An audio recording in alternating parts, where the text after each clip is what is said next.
Fantastic. It is now quarter after the hour. So we will get started on our session to try and stay on task with our time today. 15 minutes goes so fast.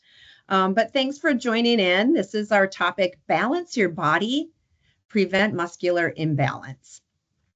So Isaac and I will be chatting about that for our 15-minute time together. So I'm Carolyn, and I am the Wellbeing Program Manager located at the Mounds View location. And I am Isaac. I'm at Rice Creek, the Wellbeing Specialist here at Rice Creek. And yeah, like Carolyn said, we're going to be talking about muscle imbalances, trying to give you enough, as much information as we can here in this 15 minutes. But Carolyn, before we get started, what exactly is like a muscle imbalance, right? What are we talking when we say imbalance? Right, that's probably a good thing to talk about before we really dive in. What exactly is an imbalance? Muscular imbalance is really just when certain muscles are stronger or tighter on one side than the other side. So that's kind of the easy way to describe it. So I like to think of a teeter-totter, right? Like when my kids were little, we loved to do the teeter-totter. So I would go on one side, kids would go on the other. I was still much heavier than both my kids on the other side of the teeter-totter, right? So since I was stronger, it was really, really hard to get that teeter-totter to align, right? To really get balanced. So think of that as your body, right? If you have one muscle group that's really stronger than the other, your other muscle group is going to be weaker and hanging out at the top like the teeter-totter, and it's really hard to get your body in alignment. And this can cause poor posture, uneven movement patterns, could cause injury. So really, in a nutshell, that's what muscular imbalance is. Good visual with the teeter-totter. Thank you. I can see that. I can visualize that. I think too with imbalances, muscular imbalances, right? It's important to also like acknowledge that everyone has some sort of muscular imbalance within their body, and it would actually, and so in a nutshell, there's nothing wrong with you if you have a muscle imbalance, right? It'd actually be more strange if your body had no imbalance. I'd think you were a robot at that point. So Iron Man good thing to acknowledge that as well. So as far as like, how we can prevent muscle imbalances throughout our, life, but what about just like day to day? Like, you're not necessarily in the gym. What can we do in the gym and all that stuff, but just in general, what are some things, some precautions we could take, Carolyn, for like daily life? Yeah, that's a great question. So I think the main thing to think about is really being aware. Be aware of your body. Pay attention to how your body feels at any given moment. It's going to change all the time, right? So like right now, I'm sitting. I'm probably leaning forward a little more than I should be, just because I'm really engaged in this conversation, right? So I might notice that my shoulders are rounding a little bit. So, I'm going to pay attention. I'm going to think about, I have to think about posture. I'm going to sit up a little bit taller. I'm going to engage my core a little bit more, right? Maybe I'm out walking my dog and I'm holding the leash, on one side of my body and he's pulling me in one direction. Well, things are going to look a little bit different. So just being aware of where your body is at all times. And then when you do that, you can really check in. So for us, for Medtronic, right, we're working a lot on a computer. We sit a lot. So always being focused on checking your seated posture, right? That would be one way to be aware of your body. So sitting up straight, position your body in the center of your workstation. So you're not kind of shifting, over to one side throughout the day. Have your feet flat on the ground, things like that. Also take breaks from sitting and stand up. So we're getting a little bit, different motions with our bodies. So, and then when we're standing, we're thinking about holding our chest high, right? We're not hunching over our workstation, but we're up nice and tall. So make sure you have that computer screen where you need it to be. And then just kind of not locking out those knees or tilting your head forward too much when you're standing. And then those two things are great. But if you're going to sit and just stand all day, well, what about movement, right? We need to make sure that we're moving throughout our day as well. So staying aware, that's going to help minimize those muscular imbalances if we continue to move around. The best that the experts always say, every 30 minutes, get up and move around. Now, that's not always possible for everybody, just depending on your meeting schedule, your work schedule. But try, and at least get up once an hour if you can. Think about, okay, well, I have to go to the bathroom. So every time I go to the bathroom, I'm going to bring my water bottle. I'm going to make an extra loop around and get some more water. And then, of course, the more water I drink, the more times I have to go to the bathroom. So then you're really getting in those movement times throughout your day. And then think about how you can work on balance as well, right? Like, I know for me, I'm really right side dominant. So I have to really focus on doing things on my left side and balancing on my left side. So when I'm brushing my teeth, I actually am working on that. So I'm standing there anyway. I might as well, work on my balance. Or if you're standing at your desk, think about, maybe I'll just balance on my right foot for, 30 seconds, and then I'll balance on my left foot for 30 seconds. So you're really focusing on working on that balance. The more balanced we can be, the more we'll minimize those muscular imbalances. Mm-hmm. It's great. Like, especially acknowledging that you can have muscle imbalances even if you're standing at your desk, right? Mm-hmm. A lot of times we're always talking about seated position, and a lot of us do sit throughout our workday. But those things can happen if we are just, if we're standing at our desk, we might lean one way, right? And if we're doing that for an hour on end, you're going to have hip issues or something might come up. So very good. Yeah. That's a really good point. I find myself, crossing my ankles or my legs always in one direction. And sometimes you just do it. You don't even really notice it because you're so used to doing it. So make sure you're always, staying aware. That'll help. Help with those daily activities. What about when we think about like an actual workout program, Isaac? How can we minimize those muscular imbalances and really optimize our balance? Right. So like, let's say if we're getting into more of like the workout portion of this, right? Then if you're someone that is, you're going to the gym, you're following a program, I would say one of the biggest things that you can do to help prevent some of these imbalances is switching up your routine every 4 weeks or so is what I find to be kind of that sweet spot. I've heard 3 to 6 weeks. So, in general, just switching that routine up. And now that doesn't mean that you need to completely switch everything up, right? Okay, if I'm training one muscle group, Isaac told me to switch it up every 4 weeks, so I'm going to do some cardio just for 4 weeks, and then I'm going to play tennis before. I don't know, anything that you're like, I need to switch it up for 4 weeks. That doesn't necessarily mean you need to completely switch up every single exercise you're doing. Some things you could do is you could increase your rep total, decrease your rep total. You could increase your sets, you could decrease your sets. The amount of weight you're doing, maybe you do 4 weeks of just like light resistance training, right? Light resistance training. And also in thinking about your tempo when you're doing some of these exercises. So not so much speeding through these reps, you're going slow, controlled, and just really focusing on every single repetition. But then the switching up every 4 weeks, 2 things that I find to be the most effective if you're going to switch those things up within those 4 weeks is you're doing some of those same exercises like I just said. So like maybe you're doing a chest press and it's a fixed machine chest press. We're using both arms, both sides of your chest to press the weight up.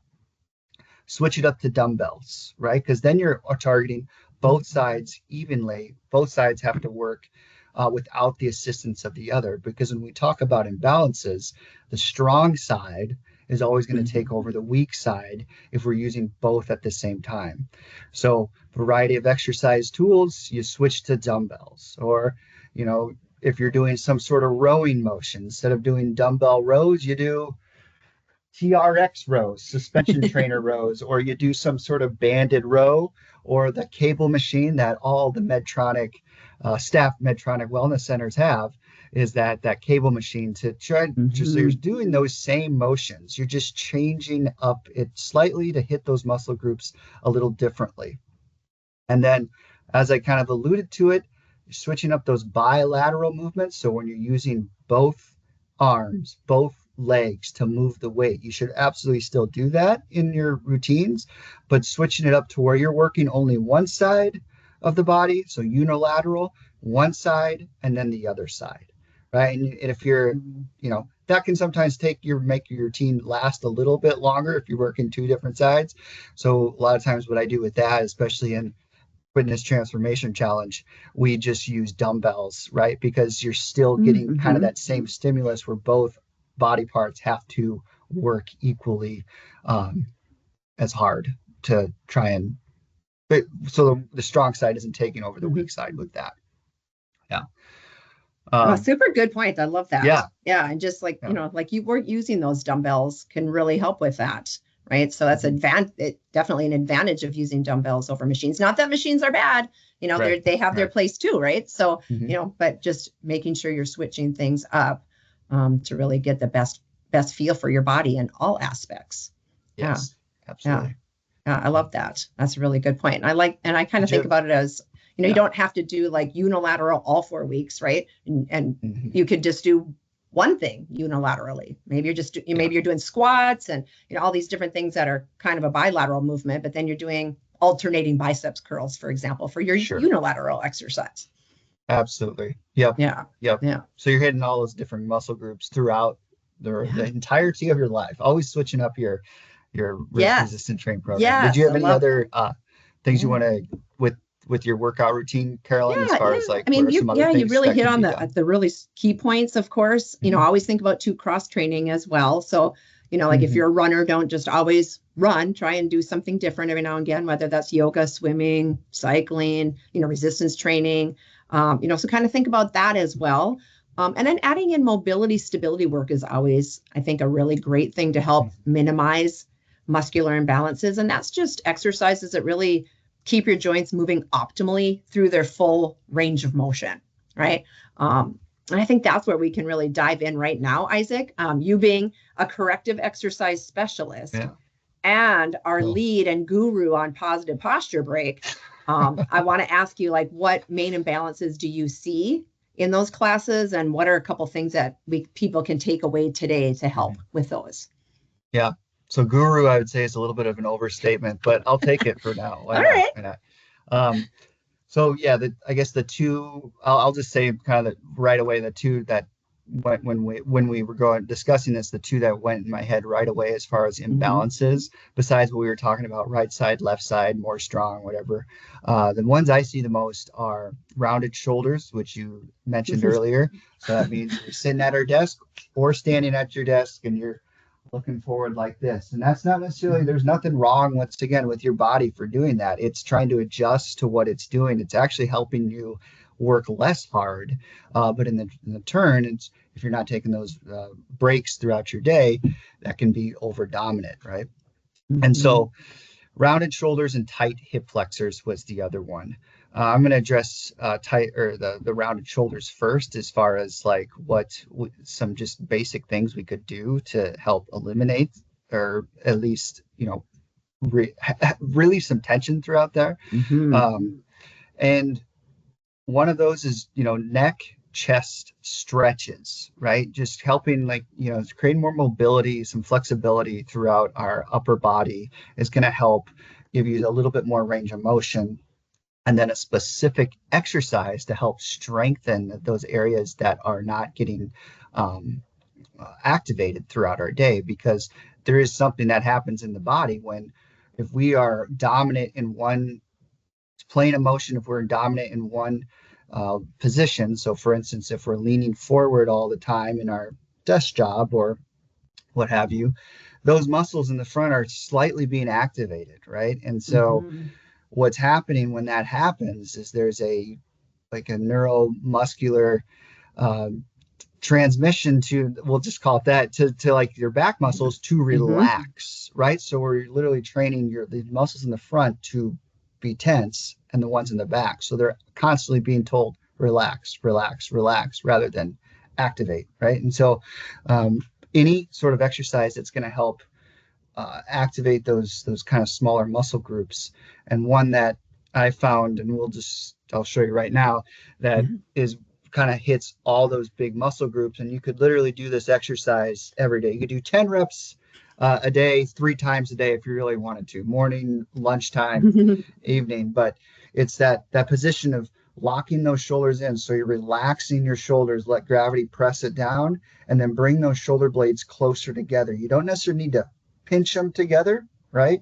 You're just relaxing, you're bringing those shoulder blades closer together, and you're almost trying to act like you're pushing those shoulder blades in the back pockets of your pants, right? Is a good cue to do. Your palms are up, just like that. Drop those shoulders down, elbows bent at 90 degrees. You're looking straight ahead. You're at the edge of your chair. Ears are over your shoulders, and you're bringing your hands out, just like that, holding for 3 seconds, and then coming back in.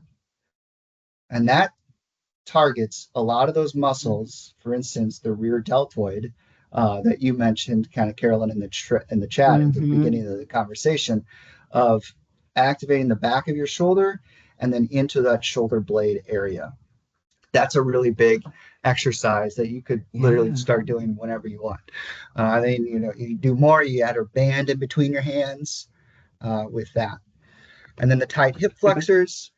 You're doing stretches. So a hip flexor are those muscles in the front of your hips. So you can see how those would get tired or tight throughout the day. It's because if we're seated, right, we're creating those muscles to tighten up.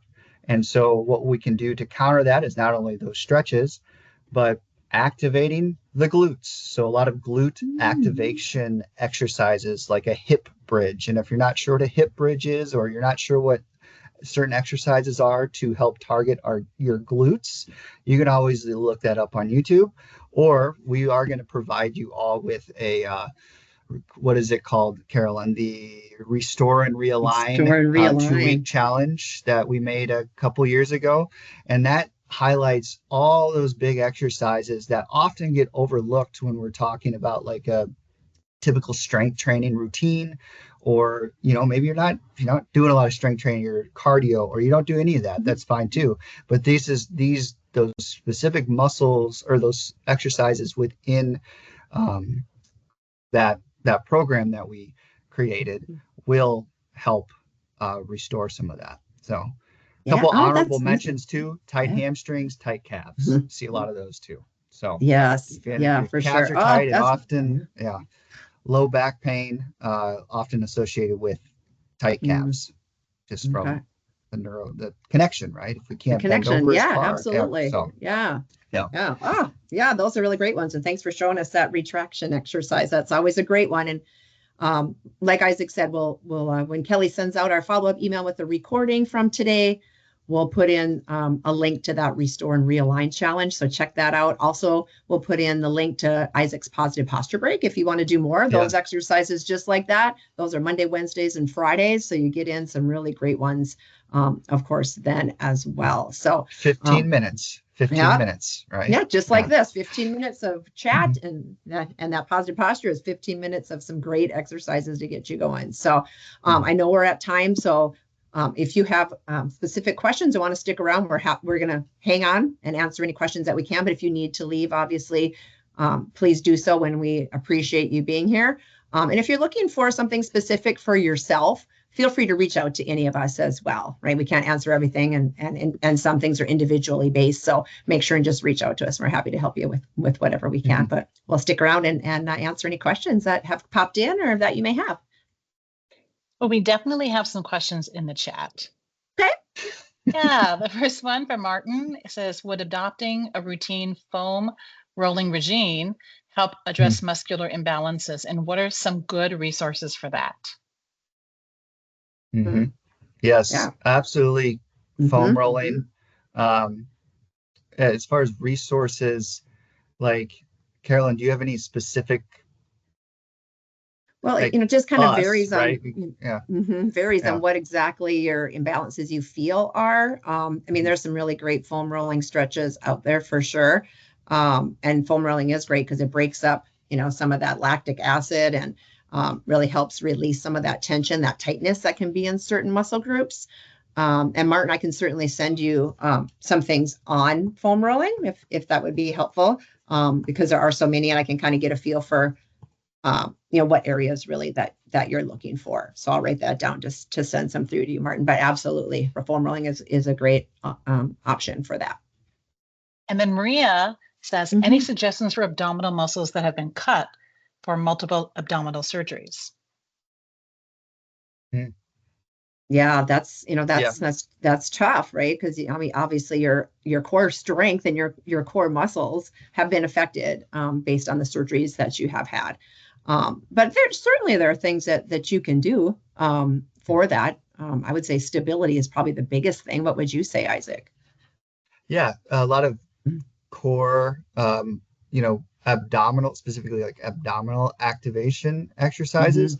And like we don't necessarily know the extent of what Right. happened, what was going on. So sometimes, like a lot of times, I just need more of like physical therapy to look more uh, specifically into that. But like you can always train the core activation, abdominal activation with very, very low impact exercises.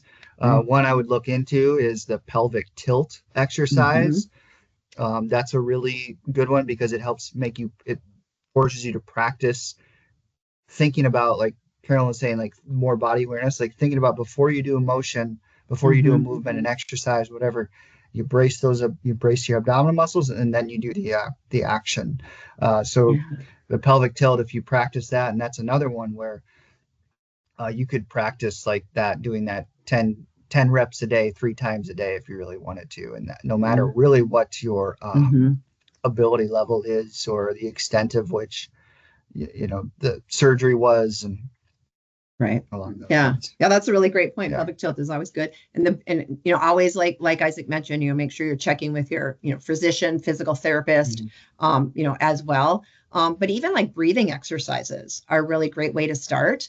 And you're just kind of really focusing on some belly breathing to get started, right? To really start engaging a little bit through those core muscles.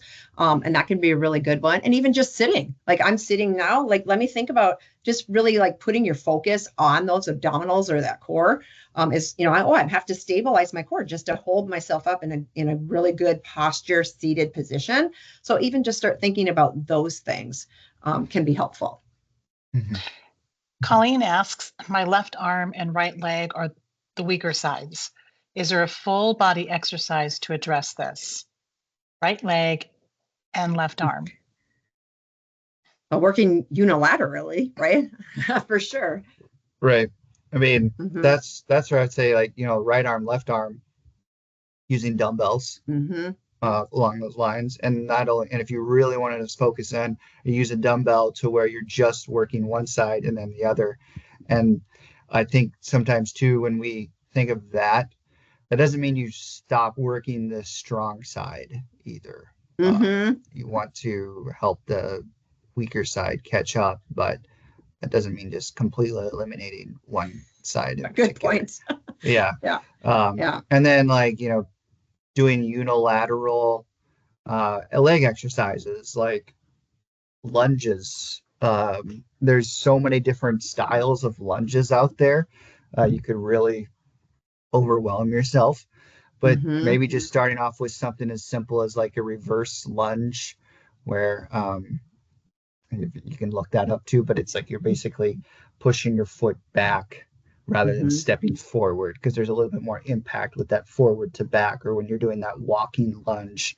With a reverse lunge, you're stationary, you can hold on to a chair, you can hold on to something that gives you that extra stability to really, so when you're working that weaker side, you're getting a little bit more support when you're doing the exercise correctly in good form. So, yeah, really great. Yeah, Colleen, if you're looking for, an actual like full body exercise program, that would be, something you could just reach out to one of us and we'd be happy to help you through that a little bit more as well. Go. Those are the questions. Great. Yeah. Anybody else have anything before we hop off? Let me just peek through, so make sure we didn't miss anything. Okay, great. Christine, yeah. Back muscles seized up. Yeah, need a way to relax and keep stretching.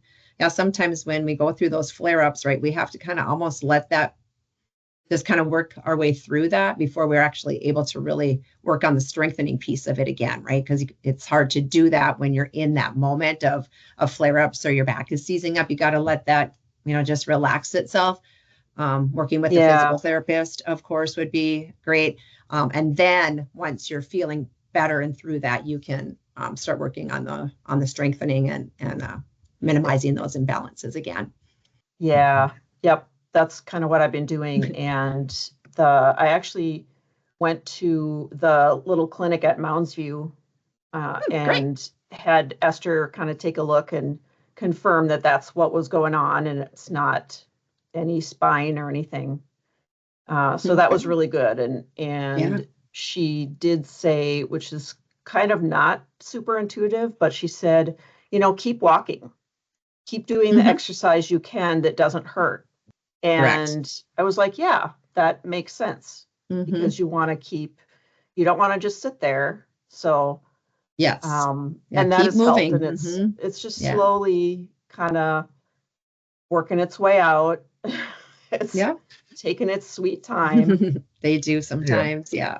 Oh, but yeah, it's a rough spot, because it's, you realize when you have a flare up like that, how much you really do use your back and like basically every single motion. And you're like, oh, wow. Okay. I didn't realize like how much I'm really engaging my entire back, core, whatever, with any motion, essentially. So that's why, I would say that core, activation that we talked about is like, it's important to like brace to protect and then do the motion of whatever you're about to do. So especially in a fragile state right now for that. Yeah, very carefully put the cat food down on the floor, right? Yes. Yeah. Because the cat's got to eat. Well, for sure.